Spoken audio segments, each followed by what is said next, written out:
It was a lovely evening. The sun was just setting behind the hills, casting a warm orange glow over our quiet neighborhood.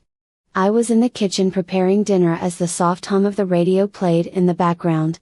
My son Eric had just returned home from college for the weekend. There was a calm, comforting energy in the house. Eric had grown up so quickly. It felt like just yesterday he was a boy following me around the house, asking endless questions about life. Now at 21, he was no longer the little boy I remembered. He was a young man, strong, confident and sometimes. As he grew up, the dynamic between us changed, and I was still getting used to it. Dinner was ready, so I called him from the living room as we sat down at the table. I noticed the way he looked at me differently, more intensely than before. I brushed it off at first, thinking we chatted about his classes, his friends and how much he missed home, but there was something in the way he spoke and the way his eyes lingered on mine for longer than usual that made me feel something I couldn't quite put into words. After dinner, we decided to watch a movie together, which we used to do all the time before. He left for college, and the living room felt cozier than usual. The dim lighting and soft cushions made it a perfect setting for a quiet night in. I couldn't remember the last time we had such a peaceful evening together. As the movie played, I found myself glancing at him more than I should have, noticing the way he'd grown into himself. He was no longer the child I'd raised, but a man. Just as I was beginning to feel a strange sense of unease about the thoughts crossing my mind, he shifted closer to me on the couch. At first, I thought it was innocent, but then his hand brushed against mine. I felt a spark. There was something there, something I knew I shouldn't feel. I pulled my hand away quickly, startled by the intensity of the moment. "What's wrong, Mom?" he asked, his voice soft and almost concerned. I was hoping he hadn't noticed the tension between us, but I knew something had changed in that moment. There was a shift in the dynamic between mother and son, and even though neither of us had crossed it, there was a lot going on beneath the surface. We sat there in silence, the movie playing in the background. But neither of us was paying attention anymore. I got up and told him I needed to go to bed early, but as I walked away, I couldn't shake the feeling that something had shifted between us. That night, I lay in bed and my mind raced. I knew I couldn't let this feeling grow. I had to keep my distance for both our sakes.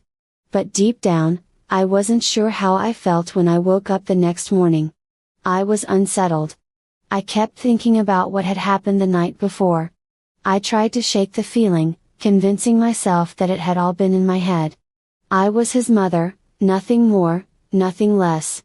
I loved him deeply, but not in a way that could ever I was being irrational. I told myself Eric was already up by the time I came downstairs, sitting at the kitchen table with a cup of coffee. He greeted me with a smile as if nothing had happened. Maybe it really had been nothing, just an odd moment that only I had noticed. I decided to push it from my mind for now. "Morning," I said, forcing a smile and trying to sound as normal as possible. "Morning, Mom," he replied, his voice casual and easy. "I was thinking about going for a hike later. Want to join me on a hike?" It had been ages since we'd done anything like that together. I hesitated for a moment, unsure if I should. I thought about spending more time alone with him after how I'd felt last night, but then I reminded myself it was just a mother and son spending time together. There was nothing wrong with that. We drove to a nearby trail, a place we'd gone many times when he was younger. The air was crisp, the sky a brilliant blue, and for a moment everything felt normal. We walked side by side, talking about nothing in particular, old memories, his plans for the future, the usual small talk. I found myself laughing, feeling more at ease with him. Maybe I'd overreacted the night before, but as we walked along the trail, there were moments when our conversation would pause, leaving a silence that felt heavier than it should. Eventually, we reached a clearing with a beautiful view of the valley below. Eric stopped walking and turned to me. He said, "You've always been there for me, Mom," he said it softly but seriously, too. "I don't know what I'd do without you there." There was something about the way he said it that caught me off guard. There was a vulnerability in his tone that made my heart ache. I smiled, trying to lighten the mood. "Well, you won't have to worry about that anytime soon," I joked. "I'm not going anywhere." He didn't laugh. Instead, he took a step closer, his eyes locking onto mine. He repeated, "I mean it.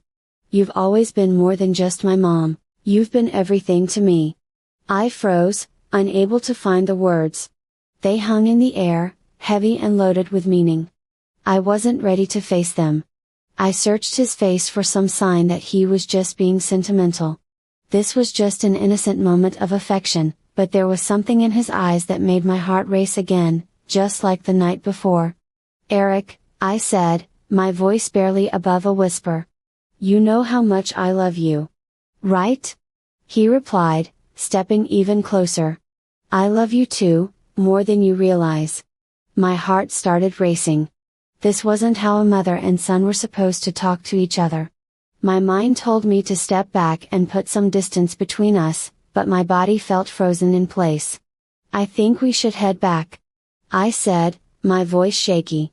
"It's getting late," but before I could turn away, he reached out and gently he took my hand in his, and the touch was innocent enough. But the way he held on and the way his thumb slowly brushed against my skin made my stomach twist in a way I couldn't ignore.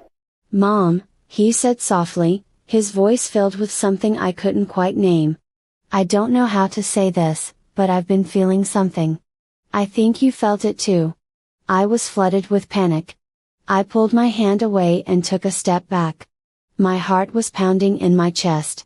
"Eric, stop," I said, my voice trembling. "You don't mean that. You're confused." I shook my head. "This isn't right. You're my son. We can't." I couldn't even finish the sentence. The words felt too dangerous, too heavy to speak out loud. Eric took a deep breath.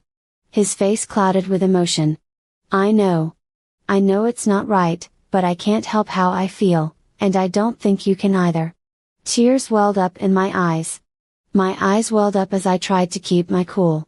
This wasn't happening. This couldn't be happening. I had to stop it before it went any further.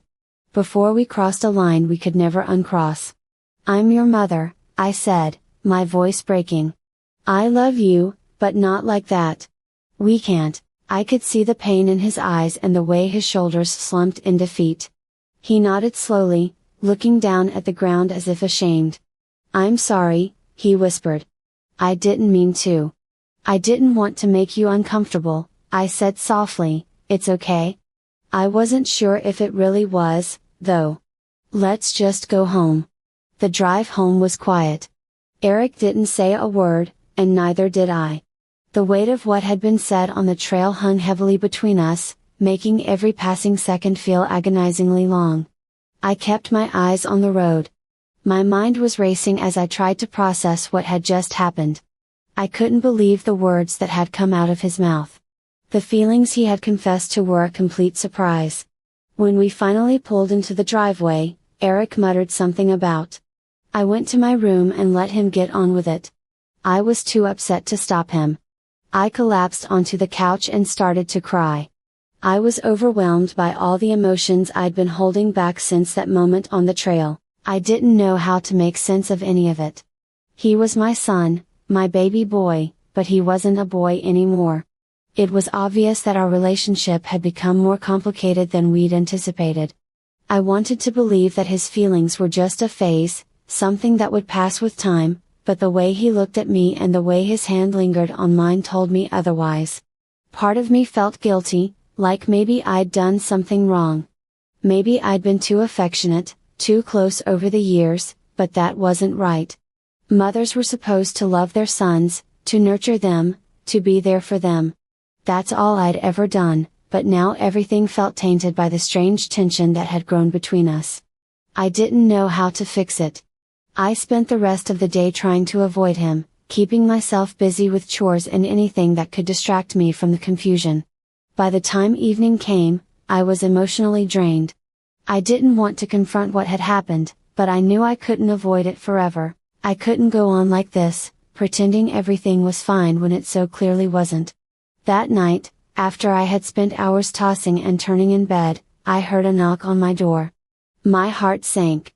I knew it was him. "Mom, can I come in?" Eric's voice was soft, almost hesitant. I hesitated. My mind was screaming at me to say no and create some distance between us. I knew I couldn't avoid him forever.